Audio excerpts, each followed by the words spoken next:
আমরা আশাবাদী যে আমাদের 6 দফা খুব সুন্দরভাবে বাস্তবায়িত হবে এবং রূপরেখা যেহেতু স্বাক্ষরিত হয়ে গেছে সেটা আমাদের প্রধান উপদেষ্টার কার্যালয় এমনকি শিক্ষা উপদেষ্টার কার্যালয়ে প্রেরণ করা হবে।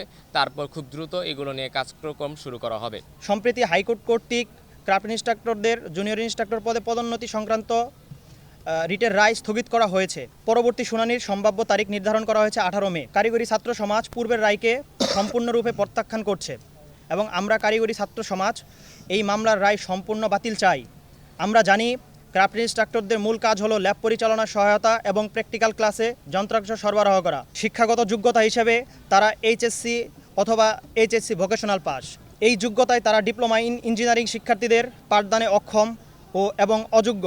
তাই শিক্ষক পদে তাদের পদোন্নতি অযৌক্তিক। শিক্ষকদের জুনিয়র ইন্সট্রাক্টর পদটি কেবল ডিপ্লোমা ইন ইঞ্জিনিয়ারিং ডিগ্রিধারীরা বিপিএসসি অর্থাৎ বাংলাদেশ সরকারি কর্ম কমিশনের মাধ্যমে বাছাইকৃত হয়ে নিয়োগ পায়।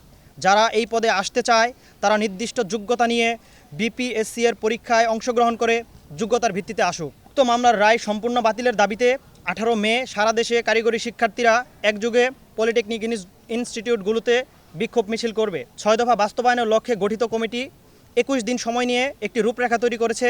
রূপরেখায় যে বিষয়গুলো পরবর্তী সংশোধনে গুরুত্ব পেয়েছে: ভর্তি পরীক্ষার পরিকল্পনা, নাম্বার 2 ডিপ্লোমা শিক্ষা ইংরেজি ভার্সনে রূপান্তর, নাম্বার 3 বেসরকারি খাতে ন্যূনতম 10ম গ্রেড ভিত্তিক বেসিক বেতন প্রদান ইস্যু, নাম্বার 4 বেসরকারি পলিটেকনিক শিক্ষার্থীদের ইন্ডাস্ট্রিয়াল অ্যাটাচমেন্ট বা ভাতা প্রদান, নাম্বার 5 কারিগরি সেক্টর পরিচালনায় কারিগরি শিক্ষায় শিক্ষিত ব্যক্তিদের issue.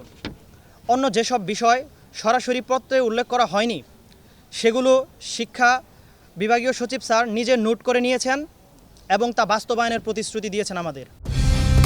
Colour expert, George sap এবং মাইল্ড অন হ্যান্ডস টেকনোলজি সমৃদ্ধ অরিক্স ক্রিস্টাল ওয়াশ আপনার লন্ড্রি এক্সপার্ট। সচিব মহোদয় স্যার আরও বলেছেন, বর্তমান শিক্ষক পদবিগুলো যেমন জুনিয়র ইন্সট্রাক্টর,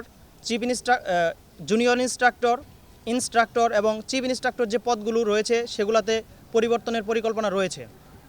তিনি জানিয়েছেন এসব পদবিকে আধুনিকায়ন ও মর্যাদাপূর্ণ করতে সহকারী প্রভাষক, সহকারী অধ্যাপক প্রভৃতি প্যাটার্নে রূপান্তরের উদ্যোগ নেওয়া হচ্ছে। এ বিষয়ে স্টেক হোল্ডারদের সঙ্গে পরামর্শ করে চূড়ান্ত বাস্তবায়নে কাজ করবেন তিনি। 6 দফা বাস্তবায়নের চূড়ান্ত রূপরেখা এই সপ্তাহের মধ্যেই প্রকাশিত হওয়ার কথা রয়েছে। সচিব মহোদয় স্যারের বক্তব্য অনুযায়ী এই 6 দফা বাস্তবায়নের চূড়ান্ত রূপরেখাটি প্রধান উপদেষ্টার মাধ্যমে একটি সংবাদ সম্মেলনে প্রকাশ করার পরিকল্পনা রয়েছে। যদি এই প্রক্রিয়া অনুসরণ করা হয় তাহলে রূপরেখাটি প্রকাশে কিছুটা সময় নিতে পারে, তবে তা দীর্ঘ হবে না। যেদিন রূপরেখাটি প্রকাশিত হবে সেদিন সবাই বিস্তারিত জানতে পারবেন।